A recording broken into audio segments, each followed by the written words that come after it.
आजची सकाळ उजाडताच प्रत्येकाच्या मोबाईलवर पहिला शब्द झळकला. तो होता ऑपरेशन सिंदूर. पहलगाममधल्या दहशतवादी हल्ल्याला भारतानं चोख प्रत्युत्तर दिलं. मध्यरात्रीनंतर भारतीय विमानांनी पाकिस्तानच्या हद्दीमध्ये घुसून तब्बल 9 दहशतवादी ठिकाणांवर हल्ला केला. हा स्ट्राईक इतका अचूक होता की तब्बल 25 मिनिटं भारताची विमानं पाकिस्तानच्या हद्दीमध्ये कारवाई करत होती, पण पाकिस्तानी फौजा काहीही करू शकल्या नाही. भारताची विमानं परत आल्यानंतर भारतानं या स्ट्राईकची अधिकृतपणे माहिती दिली. पाकिस्तानी नागरिक किंवा पाकिस्तानी लष्करी तळ यावर आम्ही काहीही कारवाई केलेली नाही, हेही भारतानं ठणकावून सांगितलं. भारताच्या 2 महिला लष्करी अधिकाऱ्यांनी या हल्ल्याची माहिती जगाला एका पत्रकार परिषदेच्या माध्यमातून दिली. भारताच्या इतिहासामध्ये 7 मे 2025 हा दिवस ठसठशीतपणे लिहिला जाईल.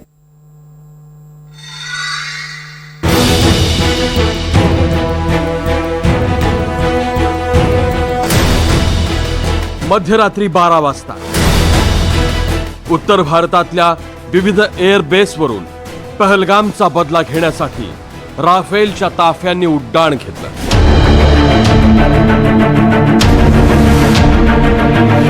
मध्यरात्री 1:20 ब्राह्मोस, स्काल्प आणि हॅमर या 3 महाशक्तिशाली मिसाईल्सने सज्ज असलेल्या राफेलनं पाकिस्तानच्या हद्दीत आणि पाक व्याप्त काश्मीरमध्ये तुफान आतषबाजी केली.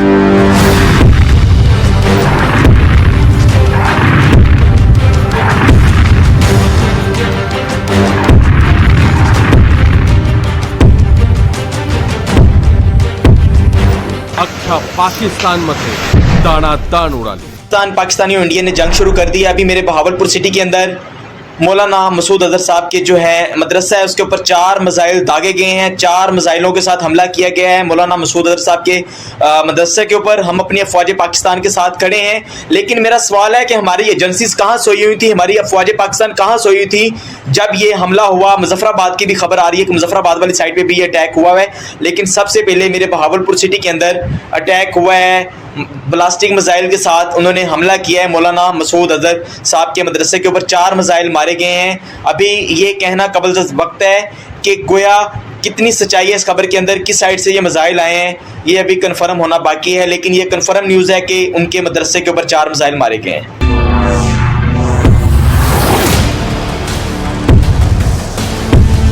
एक दोन नव्हे तर तब्बल 9 ठिकाणी भारतानं दिवाळी साजरी केली. त्यातली 4 ठिकाणं तर पाकिस्तानच्या हद्दीत होती. टार्गेट क्रमांक 1 बहावलपूर. अंतर आंतरराष्ट्रीय सीमेपासून 100 किलोमीटर. लक्ष्य जैश ए मोहम्मदचं मुख्यालय. या हल्ल्यात मसूद अझहरचं कुटुंब नेस्तनाबूद झालं. टार्गेट क्रमांक 2 मुरीदके. अंतर सीमेपासून सुमारे 30 किलोमीटर. लक्ष्य लष्कर ए तोयबाचा तळ. हादरा हाफिज सईदला. टार्गेट क्रमांक 3 सियालकोट. अंतर सीमेपासून सुमारे 20 किलोमीटर. लक्ष्य हिजबुल मुजाहिदीनचं प्रशिक्षण केंद्र. हादरा सय्यद सलाउद्दीनला. टार्गेट क्रमांक 4 गुलपूर. अंतर सीमेपासून सुमारे 35 किलोमीटर. लक्ष्य अतिरेक्यांचं प्रशिक्षण तळ. टार्गेट क्रमांक 5 सवाई. अंतर सीमेपासून 30 किलोमीटर. लक्ष्य लष्कर ए तोयबाचा कॅम्प. टार्गेट क्रमांक 6 बिलाल मुजफ्फराबाद. अंतर LOC पासून 170 किलोमीटर. लक्ष्य जैश ए मोहम्मदचा लॉन्च पॅड. टार्गेट क्रमांक 7 कोटली. अंतर LOC पासून 15 किलोमीटर. लक्ष्य लष्कर ए तोयबाचं तळ. टार्गेट क्रमांक 8 बर्नाला. अंतर LOC पासून 10 किलोमीटर. लक्ष्य लष्कर ए तोयबाचं तळ. टार्गेट क्रमांक 9 सर्जन. अंतर LAC पासून 8 किलोमीटर. लक्ष्य जैश ए मोहम्मदचा कॅम्प. रात को 12:45 का टाइम था, तो हम सोए हुए थे। एक ड्रोन आया और सीधा वो उसकी थोड़ी सी हाइट ऊपर थी। उसके बाद 3 ड्रोन आए हैं, वो तीनों का ताकुब मस्जिद थी, उन्होंने मस्जिद पर हमला किया, जिससे मस्जिद का सेन, मस्जिद के आगे एडमिनिस्ट्रेटिव ऑफिस और उसके आगे मस्जिद की छत वो सारी तबाह हो गई थी।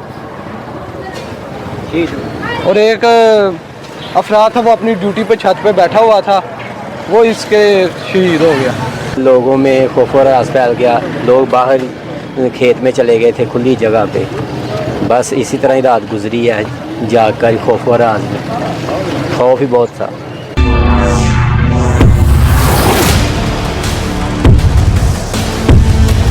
हा हल्ला इतका सटीक होता की या हल्ल्यात केवळ दहशतवाद्यांचेच अड्डे उद्ध्वस्त झाले।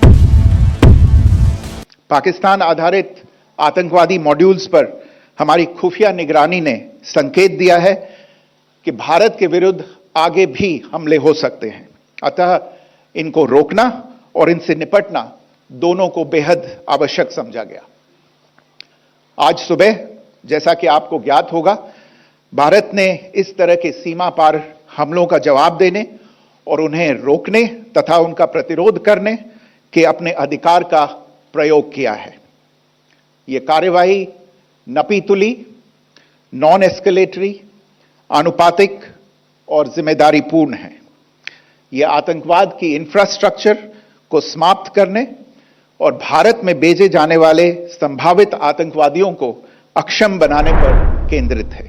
पहलगाम हल्ल्यामध्ये लष्कर-ए तैयबा, हिजबुल मुजाहिदीन आणि जैश ए मोहम्मद या 3 अतिरेकी संघटनांचा हात असल्याचं उघड झालं।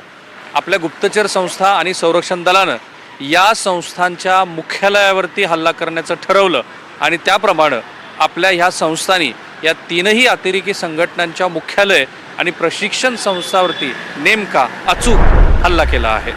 आणि दहशतवादी केंद्रावर हल्ला करण्याचा आपला जो राईट आहे तो संयुक्त राष्ट्र महासभेच्या सुरक्षा कमिटीने जो आहे तो मान्य केला होता, असं सरांनी पण सांगितलं आहे आणि कालच्या बातम्यांमध्ये सुद्धा होतं। त्यामुळे आपण तयारी केलेली आहे, गो हेड मिळायचं होतं, टार्गेट आपण सिलेक्ट केले होते, त्यांचे कोऑर्डिनेट्स घेतले होते, जे काही त्याच्याबद्दल टेक्निकल माहिती होती ती शस्त्रांमध्ये टाकण्यात आली होती आणि त्याच्यानंतरच ज्यावेळेला गो हेड मिळालं त्यावेळेला हा स्ट्राईक करण्यात आला।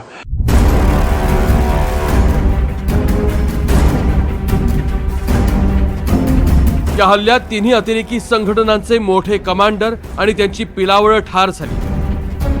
त्यात लष्कर-ए-तोयबाचा कमांडर अब्दुल मलिक, लष्कर-ए-तोयबाचा अतिरेकी मुदस्सिर, लष्कर-ए-तोयबाचे कमांडो वकास आणि हसन यांचा समावेश आहे।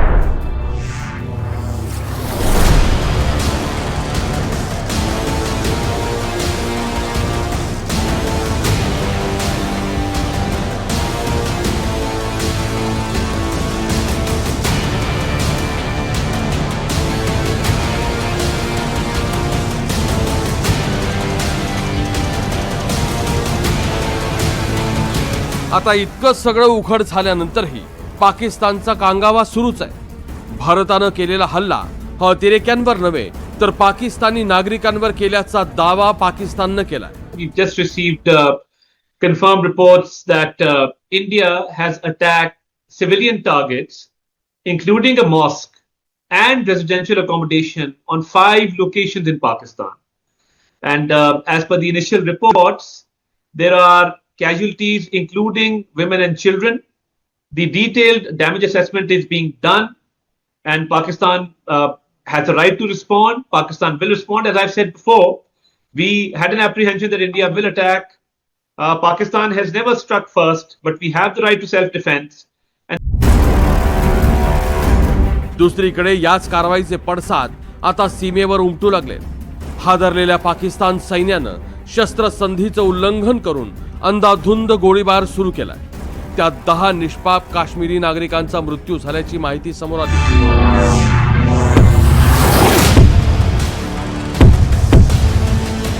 भारतानं पहलगाम हल्ल्याचा बदला पाकिस्तानच्या घरात घुसून घेतलाय। अतिरेकी पोसाल तर घरात घुसून मारण्याचा इशारा भारतानं खरा करून दाखवला. Bureau report, NDTV Marathi.